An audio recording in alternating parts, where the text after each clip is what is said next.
Suasana Kabupaten Garut yang nyaman, dengan diselimuti udara pegunungan yang sangat dingin, ternyata masih menyimpan kenangan negara Islam Indonesia.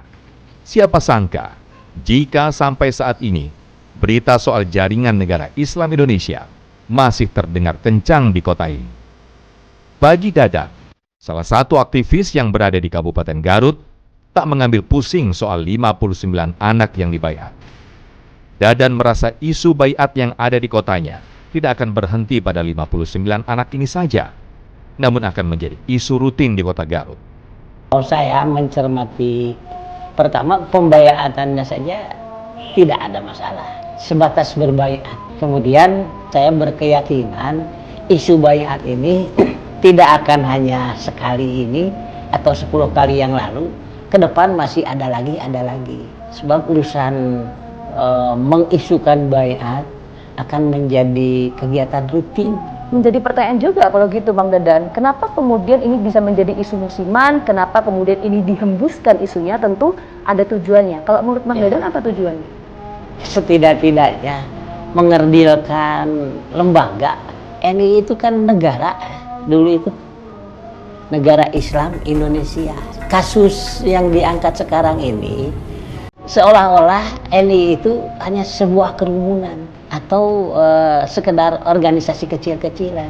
Negara Islam Indonesia zaman Kartosuwiryo tidak bisa lagi dibandingkan dengan organisasi NII yang saat ini menjadi isu di wilayah Garut. Bagi Dadan, ketika NII Kartosuwiryo dibubarkan pada tahun itu, berarti NII sudah tidak ada lagi. Kalau lembaga ya dulu kan negara. Kalau negaranya sudah tidak ada ya tidak bisa dibandingkan dengan yang sekarang memang tidak ada. Nah, tetapi ya ini orang-orangnya yang dulu itu begitu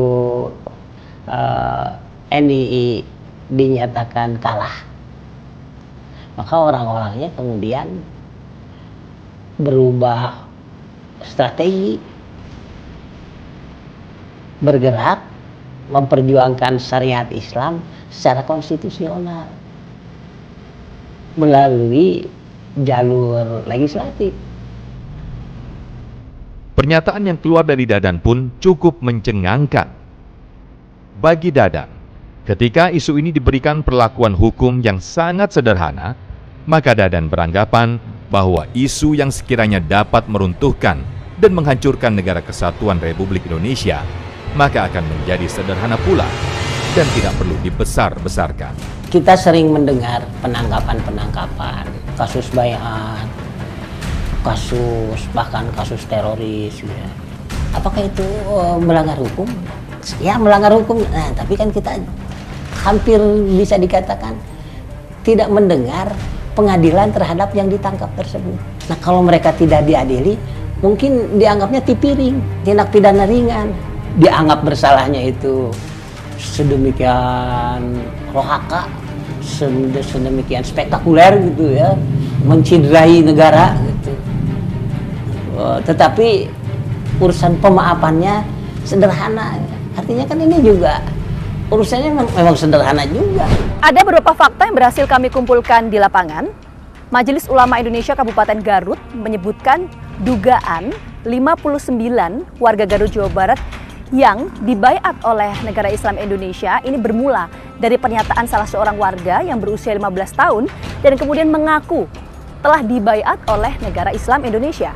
Peran aktif masyarakat dalam memberikan informasi kepada petugas tentu sangat diperlukan untuk kemudian sebagai upaya kewaspadaan dini dalam mencegah proses perekrutan yang dilakukan oleh gerakan NII atau Negara Islam Indonesia.